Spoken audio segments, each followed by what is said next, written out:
महाराष्ट्र राज्याचे शिक्षण मंत्री दादा भुसे आता माझ्याकडे येऊन गेले. त्यांची भूमिका त्यांनी सांगण्याचा प्रयत्न केला. जी संपूर्ण भूमिका मी पूर्णपणे फेटाळून लावली आणि आम्हाला ते मान्य नाही म्हणून सांगितलं. कोणत्याही प्रकारे ते जे काही दाखले देत होते त्याच्यामध्ये देखील खरं तर 5वी पासून नंतरच या सगळ्या गोष्टींचा तिसऱ्या भाषेचा किंवा ऑप्शनल भाषांचा विषय येतो. त्यांनी हेही मान्य केलं की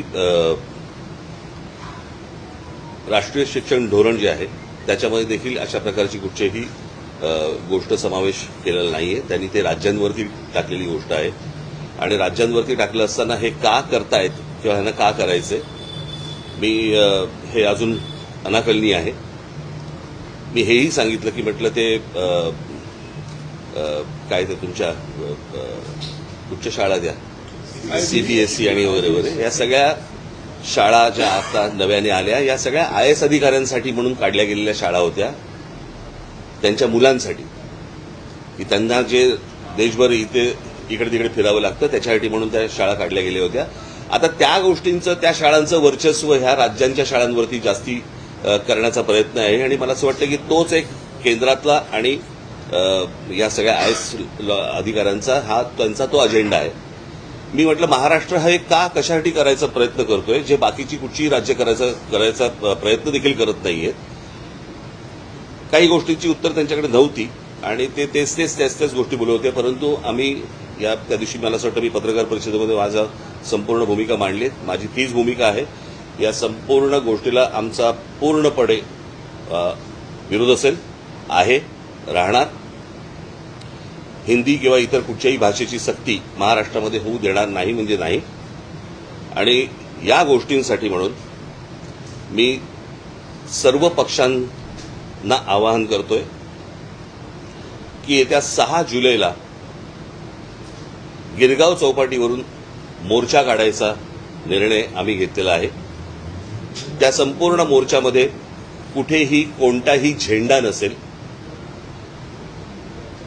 तो संपूर्ण मोर्चा हा मराठी माणसाचा असेल. त्या मोर्चाचं नेतृत्व मराठी माणूस करेल. आम्ही जे शिक्षण तज्ज्ञ आणि जे इतर भाषा तज्ज्ञ आणि इतर जे साहित्यिक आणि इतर जे लोक आहेत यांच्याशी देखील आम्ही बोलणार आहोत. माझं पत्र त्यांना जाणार आहे.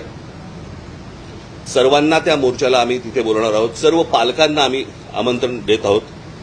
सर्व विद्यार्थ्यांना आम्ही आमंत्रण देत आहोत. सरकारला एकदा कळू देत की महाराष्ट्राच्या मनात काय आहे ते.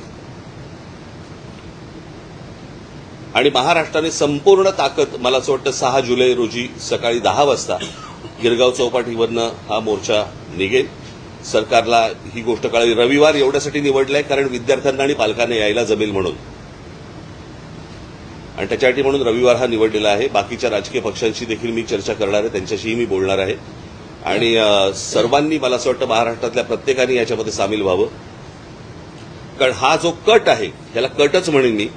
महाराष्ट्राचं मराठीपण हे घालवण्याचा जो कट आहे हा उद्ध्वस्त करण्यासाठी मला असं वाटतं तमाम सर्व मराठी बांधवांनी भगिनींनी मातांनी त्या विद्यार्थ्यांनी सर्वांनी त्या मोर्चामध्ये सहभागी व्हावं अशी माझी त्यांना सर्वांना विनंती आहे.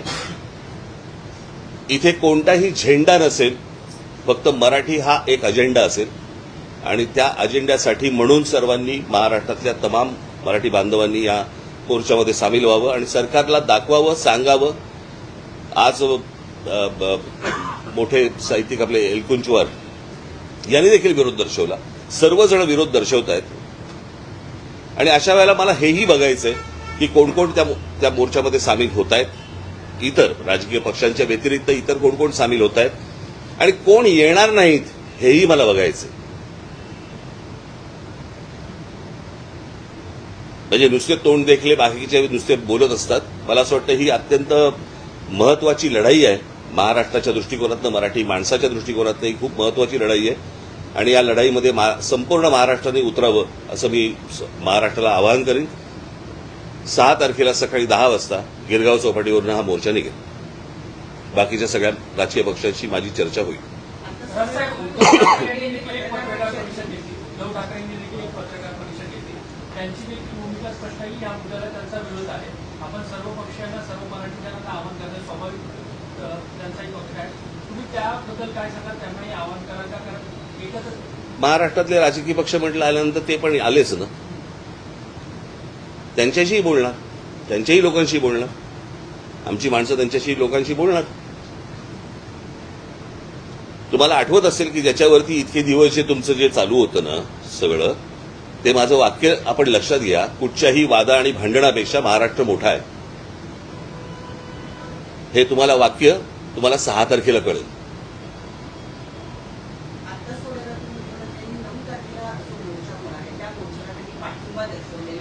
मला असं वाटतं आम्ही बोलू ना, त्या विषयावरती बोलू. रविवार एवढ्यासाठी आहे, सगळ्यांना येणं सोपं जातं आणि सरकारला महाराष्ट्राची ताकदही दिसायला सोपी जाते. मी सहज काही 6 तारीख अशीच काही गंमत म्हणून निवडली नाहीये. रविवार आहे, शाळा बंद असतात, विद्यार्थ्यांना यायला शक्य होतं, पालकांना यायला शक्य होतं, इतर सगळ्यांनाच येणं शक्य होतं आणि म्हणून तो रविवार निवडलेला आहे.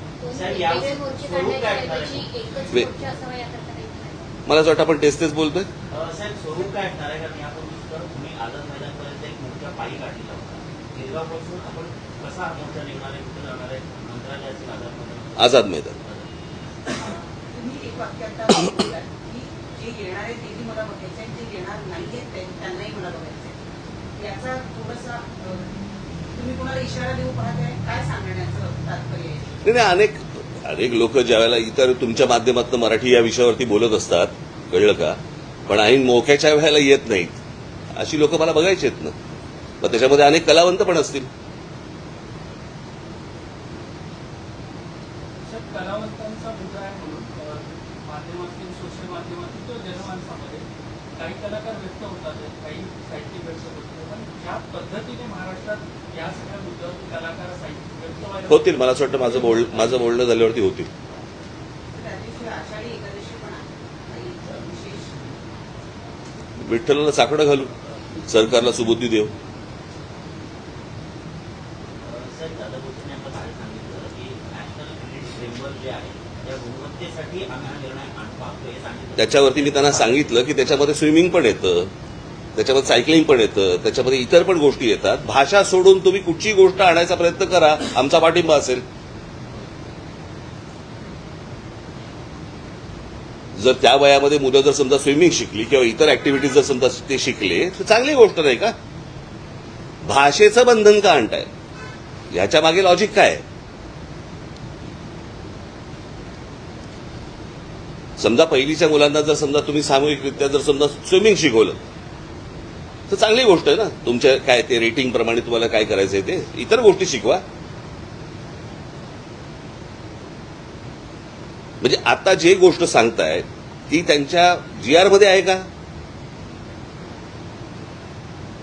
त्याच्यामध्ये फक्त भाषा आहे.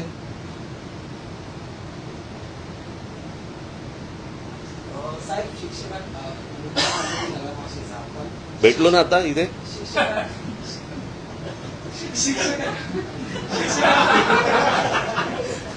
भाषेचा मुद्दा आहे, पण शिक्षकांचा तुटवडा नेहमी जाणवतो. आता ते पण त्यांना सांगितलं. निवडणुकीत शिक्षकांना ते पण त्यांना मी सांगितलं. आता सांगतायत ते की 10,000 शिक्षक आम्ही भरती करणार. पगार द्यायला पैसे आहेत का?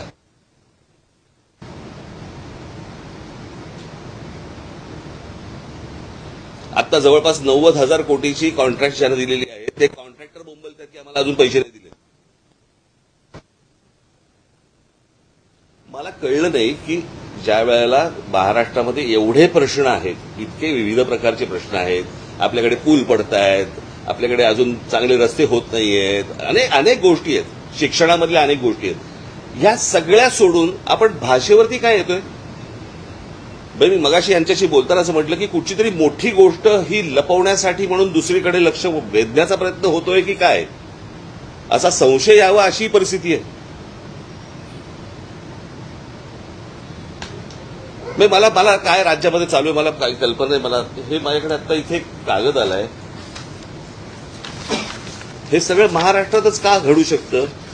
JNPT मध्ये भरती आहे आणि त्या JNPT मध्ये भरती असताना त्याचे इंटरव्ह्यूज हे अदानी पोर्टला चालू आहेत.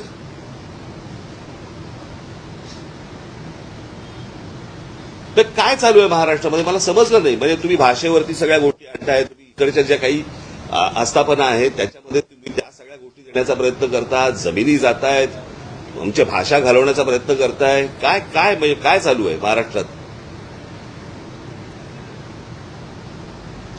आणि हे जे अनेक जे विषय आहेत महाराष्ट्राशी संबंधित, मला असं वाटतं की त्या सगळ्या गोष्टींचा एक सामूहिक त्याला विरोध, कळलं का, खास करून हिंदीला, खास करून हे भाषेच्या सक्तीला, याच्यासाठी म्हणून तो 6 तारखेचा मोर्चा आहे. मी बाकीच्या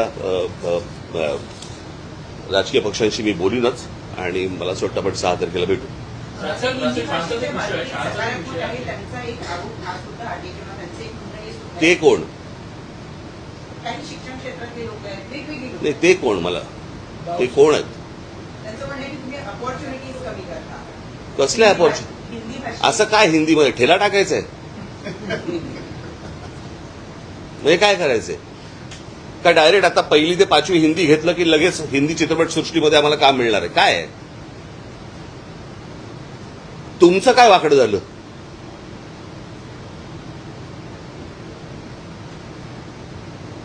पाचवी नंतर हिंदी आणि संस्कृत हे ऑप्शनल भाषा होत्या ना. याच्यात आजपर्यंत सगळ्या शिक्षण पद्धती सगळेच जण त्याच्यातच तयार झाले ना. मग अनेक लोक डॉक्टर झाले, इंजिनियर झाले, शिक्षक झाले, वेगवेगळ्या क्षेत्रामध्ये. महाराष्ट्र मोठा आहे, पहिल्यापासून मोठा आहे, याच शिक्षण पद्धतीमध्ये मोठा आहे ना हो.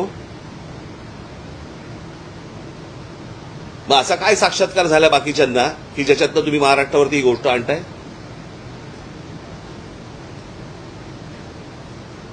पाचवी नंतर हिंदी घेऊन, मला असं वाटतं हिंदी घेऊन म्हणण्यापेक्षा हिंदी ऑप्शनल असताना हिंदी संस्कृतमध्ये शिकून दादा भुसे झाले का शिक्षण मंत्री? मग विचारलं होतं त्या काय क्रेडिट रेटिंगमध्ये दादा भुसे स्विमिंग येतं का म्हणून? ठीक आहे.